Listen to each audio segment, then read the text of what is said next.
Vous avez déjà sûrement entendu parler du poids idéal, peut-être par le corps médical, et peut-être que votre médecin vous a informé un jour où vous avez été au-dessus ou en dessous de votre poids idéal. Ou souvent quand on est au-dessus, hein, parce que c'est à ce moment-là qu'on vous dit qu'il faut faire attention et peut-être essayer de perdre du poids pour arriver à ce poids idéal. Mais qu'est-ce que c'est que le poids idéal et puis est-ce qu'il est vraiment réaliste au final? Le poids idéal il est déterminé par l'IMC, donc l'indice de masse corporelle. Je pense que si je vous parle d'IMC, tout le monde voit un petit peu de quoi je parle. Et il a pour but du coup de déterminer la corpulence d'une personne. Cet IMC, il a été créé au milieu du 19e siècle par un certain Adolphe Quetelet, qui était un mathématicien belge, pour objectif en fait de faire des statistiques sur les corpulences de la population. Puis quelques années après, c'est l'OMS, l'Organisation mondiale de la santé, qui a utilisé l'IMC comme étant un standard pour déterminer un petit peu les risques de la population selon les corpulences dans tout ce qui est maladie et mortalité. Donc comment calculer le poids idéal? On va d'abord dans un premier temps prendre la première formule que tout le monde connaît à peu près, qui est celle de l'IMC.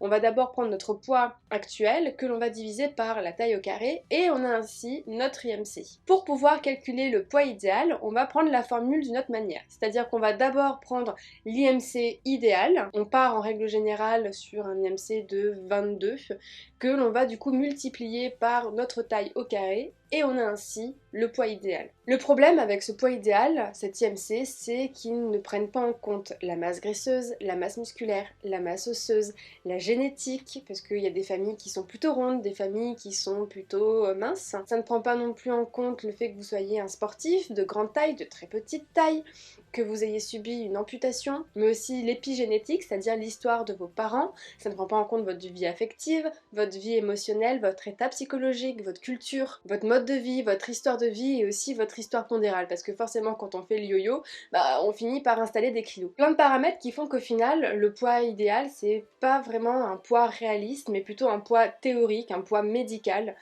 qui est un indicateur et pas une donnée absolue. Donc c'est souvent injuste et illusoire de demander à une personne d'être à son poids idéal, de faire tout son possible pour arriver à ce poids idéal, parce que c'est un petit peu comme si on disait que les personnes aux yeux bleus avaient plus de chances d'avoir des maladies ou de mourir jeunes, et qu'on disait faut que tu te débrouilles, faut plus que t'aies les yeux bleus. C'est pas du ressort de la personne en fait. Pour le poids c'est exactement la même chose. C'est-à-dire que à part dire à la personne vous devez vous mettre en restriction pour au final par la suite reprendre encore plus de poids, quel est l'intérêt en fait? Donc si un jour on vous demande d'être à votre poids idéal pour X raisons possibles, n'hésitez pas à demander quelle est la solution B, parce que il y a des chances en fait que le poids idéal ne soit pas atteint, ou que le poids ne puisse tout simplement pas descendre, et c'est peut-être bien d'avoir un plan B, parce que bon, il y en a souvent quand même, hein. L'autre chose c'est que je vous déconseille fortement de voir le poids idéal comme un poids réaliste, un poids que vous devez atteindre à tout prix, parce que je vous l'ai dit, c'est pas un poids réaliste. Donc mets de côté cette histoire de poids idéal,